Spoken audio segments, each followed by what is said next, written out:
সর্বশেষ আপডেট আন্তর্জাতিক সংবাদে আপনাদের স্বাগতম। সাথে আছে আমি শফিকুল ইসলাম। জানিয়ে দিব আমাদের হাতে থাকা সবশেষ আপডেট সংবাদগুলো। দখলদার ইহুদিবাদী ইসরায়েল এবং ফিলিস্তিন পুরোদমে যুদ্ধ চলছে। এই যুদ্ধের সর্বশেষ ভয়ঙ্কর আপডেট সংবাদ আমাদের হাতে এসেছে। এইবার ইসরায়েলে হামলার জন্য প্রস্তুত ইরানের হাজার হাজার ক্ষেপণাস্ত্র। আর রক্ষা নাই দখলদার ইহুদিবাদী ইসরায়েলের। শত শত ঘাঁটি গুড়িয়ে দিবে এক নিমিষেই ইরান।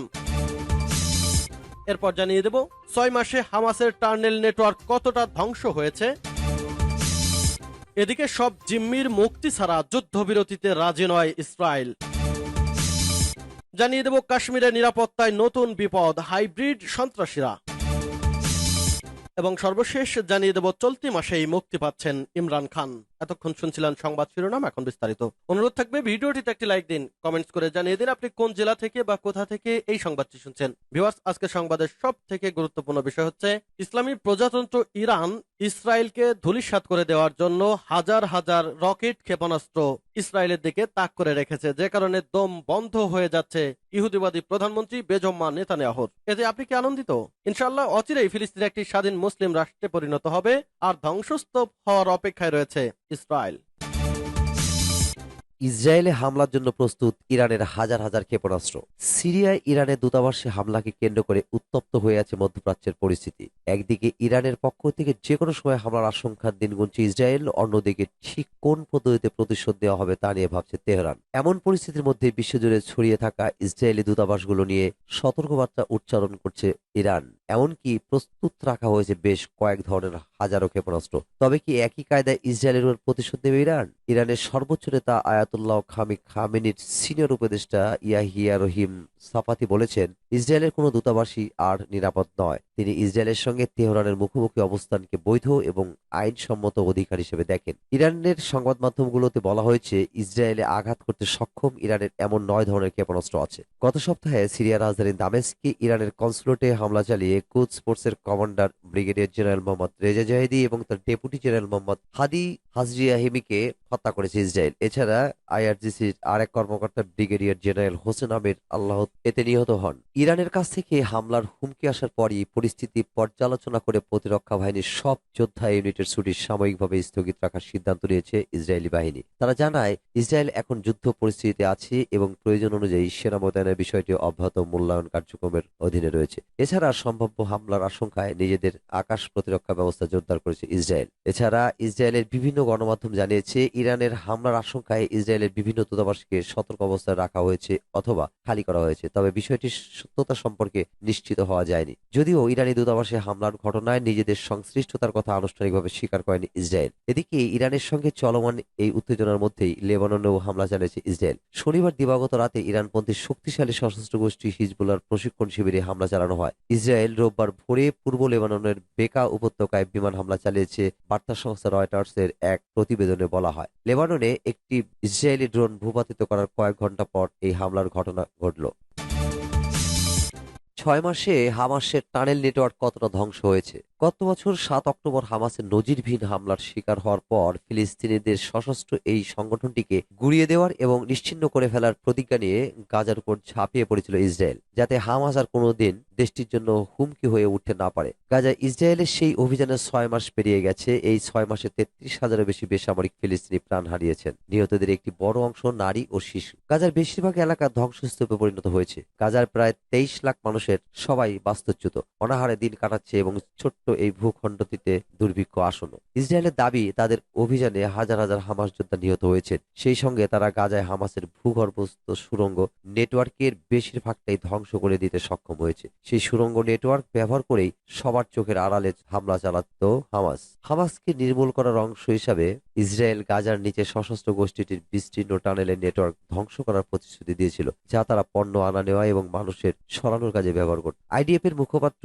জোনাথন কার্নিকাস অক্টোবরে বলেছিলেন, গাজা উপত্যকাকে বেসামরিক নাগরিকদের জন্য একটি স্তর এবং তারপরে হামাসের জন্য আরেকটি স্তর হিসেবে ভাবুন। হামাস যে দ্বিতীয় স্তরটি তৈরি করেছে, আমরা সেই দ্বিতীয় স্তরে যাওয়ার চেষ্টা করছি। হামাস পূর্বে বলেছে যে তার টানেল নেটওয়ার্ক 500 কিলোমিটার অর্থাৎ 311 মাইল সম্প্রসারিত, যদিও স্বাধীনভাবে এটি যাচাই করার কোনো উপায় নেই। বিবিসি আইডিএফকে জিজ্ঞাসা করেছে যে কয়টি চ্যানেল আছে এবং মোট টানেল নেটওয়ার্কের কতটা তারা ধ্বংস করেছে। এর উত্তরে তারা বলেছে যে তাদের বাহিনী গাজায় সন্ত্রাসী অবকাঠামোর একটি বড় অংশ ধ্বংস করেছে। আইডিএফ মাঝে মাঝে হামাসের সুড়ঙ্গ ঢুকে প্রমাণ দেখিয়েছে যে তারা এমন অনেক সুড়ঙ্গ খুঁজে বের করেছে। উদাহরণস্বরূপ, নভেম্বরে আইডিএফ গাজা শহরের আলশিফা হাসপাতালের নিচে একটি টানেল নেটওয়ার্কের অংশের ভিডিও ফুটেজ প্রকাশ করেছে। তারা দাবি করেছে যে এই স্থানটি হামাস তাদের কমান্ড সেন্টার হিসেবে ব্যবহার করত। ইসরায়েলি বাহিনী কতটা সুড়ঙ্গের অস্তিত্ব খুঁজে পেয়েছে এর পুরো নেটওয়ার্কের পরিধি নির্ধারণের চেষ্টা করছে বিবিসি ভেরিফাই। এজন্য 2023 সালের 7 অক্টোবর থেকে 26 মার্চ 2024 সালের মধ্যে গাজার সোশ্যাল মিডিয়া প্ল্যাটফর্ম টেলিগ্রামে রেফারেন্সিং টানেল নিয়ে আইডিএফ এর সমস্ত বার্তা পর্যালোচনা করছে। এর মধ্যে 198টি বার্তায় সুড়ঙ্গ খুঁজে পাওয়ার কথা উল্লেখ করা হয়েছে। ইসরায়েলি সেনাবাহিনীর দাবি তারা টানেল শাফট অর্থাৎ টানেলের বাইরের মুখের সন্ধান পেয়েছে।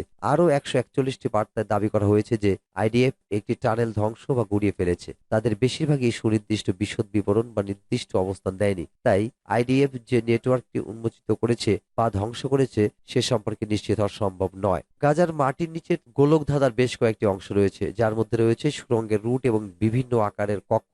সেই সাথে সুড়ঙ্গের যে অংশটি পৃষ্ঠের সাথে মিলিত হয়েছে একে টানেল শ্যাফট বলা হয়। বিবিসি ভেরিফাই যে বার্তাগুলো বিশ্লেষণ করেছে তার মধ্যে 36টি হামলায় 400টিরও বেশি টানেল শাফটের ধ্বংস করার কথা উল্লেখ করা হয়েছে। যাই হোক, পুরো সুড়ঙ্গের পথে একটি শাফটকে তুলনা করাটা বিভ্রান্তিকর হবে জানিয়েছেন ডক্টর ড্যাফনে চিরমন্ট।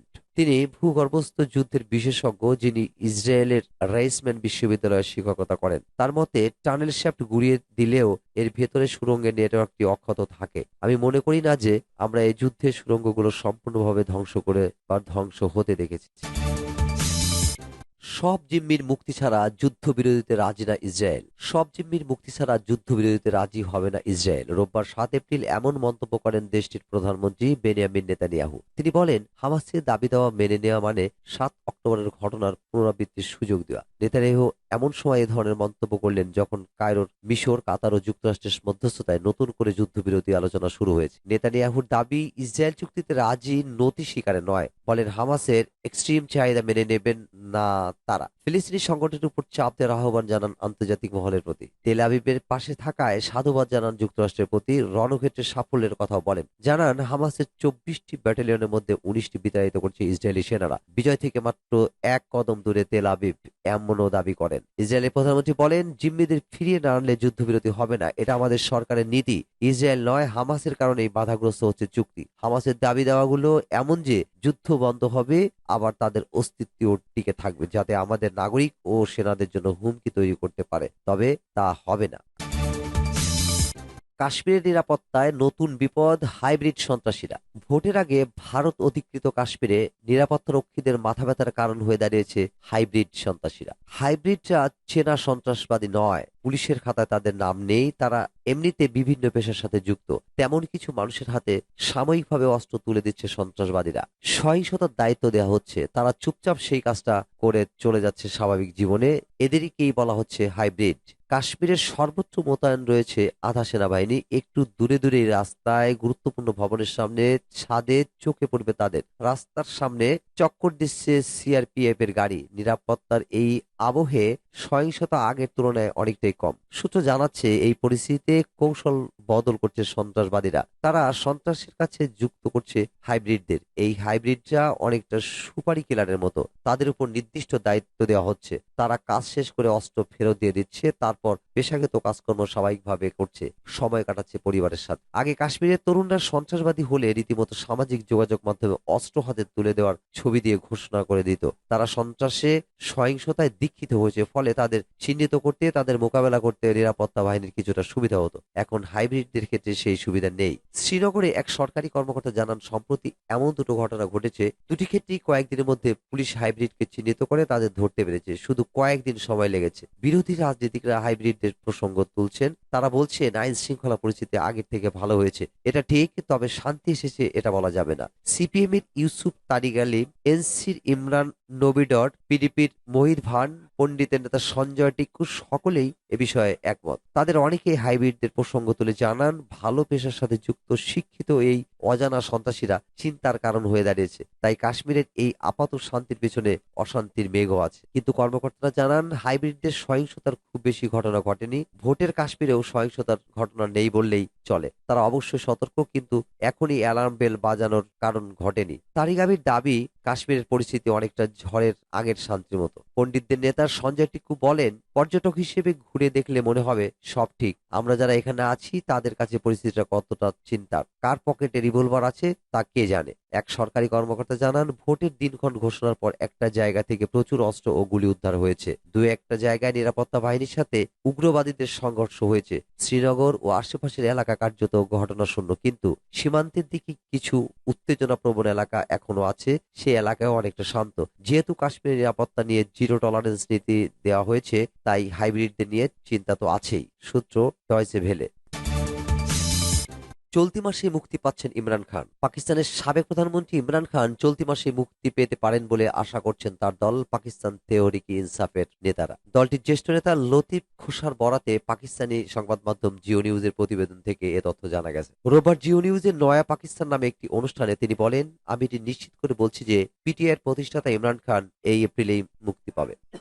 লতিফ খোসার এই মন্তব্যের পর পিটিআইয়ের বর্তমান চেয়ারম্যান ব্যারিস্টার গওহর আলী খানও একই দাবি করেছেন। তবে তিনি কোনো নির্দিষ্ট দিন তারিখ উল্লেখ না করে জানিয়েছেন, ইমরান খান শিগগিরই কারামুক্ত হবেন। কোন সমঝোতার অংশ হিসেবে ইমরান খান মুক্তি পাচ্ছেন কিনা এমন এক প্রশ্নের জবাবে লতিফ খোসা বলেছেন, ইমরান খানের মুক্তি কোনো সমঝোতার অংশ হিসেবে হচ্ছে, এটি ভাবাটা অন্যায়। সাবেক প্রধানমন্ত্রী কোনো প্রতিশোধের রাজনীতিতে বিশ্বাস করেন না। তিনি কেবল দেশের সাংবিধানিক প্রাধান্য রক্ষা করতে চান। এর আগে চলতি মাসের শুরুর দিকে ইসলামাবাদ হাইকোর্ট ইমরান খান ও তার স্ত্রী বুশরা বিবির বিরুদ্ধে থাকা তোষাখানা মামলার ১৪ বছরের কারাদণ্ডাদেশ স্থগিত করেছেন। একই সঙ্গে ঈদের পর এই মামলার শুনানির দিনক্ষণ নির্ধারণ করেছেন। তবে তোষাখানা মামলার কারাদণ্ডে স্থগিতাদেশ পেলেও ইমরান খান এখনো কারাগারে বন্দী। কারণ সাইফার মামলা, আরেকটি তোষাখানা মামলা ও সন্ত্রাসবাদী মামলার পরিপ্রেক্ষিতে তার বিরুদ্ধে থাকা দণ্ডাদেশ ও গ্রেফতারি পরোয়ানা থাকায় তিনি এখনো কারাবন্দী। ইমরান খানের বিরুদ্ধে থাকা মামলাগুলোর মধ্যে সাইফার মামলা ও ইদ্যত মামলার বিষয়ে খোসা জানান, এগুলো আসলে ধোপে টেকে না। তিনি বলেন, সাইফার মামলায় আদালত ইতিমধ্যেই সেই কথিত সাইফার কোথায় আছে সেই বিষয়টি পর্যবেক্ষণ করছে, আর ইদ্যত মামলাটি একটি লজ্জাজনক বিষয়।